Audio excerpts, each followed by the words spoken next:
agendën, nuk parashtrohen fjalime. Do thrasim ministren, do bëjmë këtë, unë them thrasësh prokurorin, policin, pas ke zbuluar një komplot të jashtëzakonshëm, kriminale i vure epitetin, vazhdoni mos ta përsinin në këto historira, qofse doni votojmë çka kemi për të votuar, por nëse doni që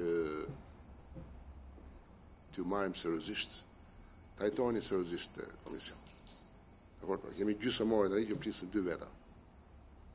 Kërkesa ishte për të ftuar ministrin. Nëse doni ta ftoni ministrin, dhe cilin do, me kokën të bindur për aktet kriminale, vazhdoni teatrin tuaj, po mos ta na kusheni kohën, të lutem. Kemi shumë të çmuar kohën. Dakor? Kështu që jo, ministrin nuk do ta thrasim këtu. Dhe nuk do të marrim vendim për të fituar ministrin. Nëse doni dhe e keni sinqerisht për të kuptuar çka ka ndodhur, mund ta kemi edhe ne një pjesë e jona. Dakor, po ndryshoni qasjen të patën. Ndryshoni qasjen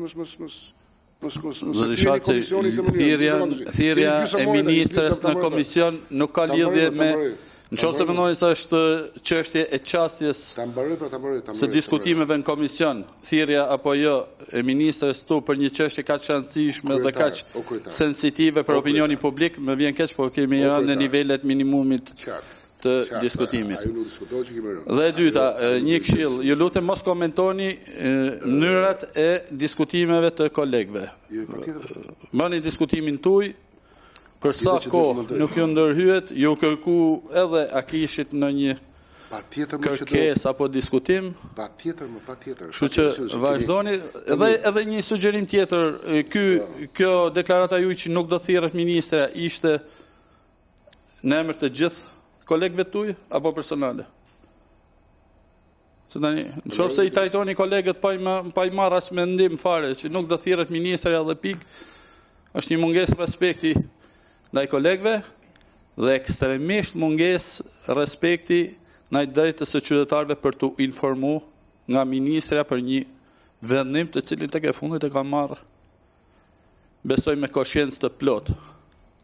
Dhe s'ka si gjatë keqe marrë dhe me dhanë sqarime dhe me bë transparencë përpara qytetarëve. Tani ku ju duket normale këtë deklaratë juaja nuk do vi ministra? Kush jeni ju që thoni nuk do vi ministra?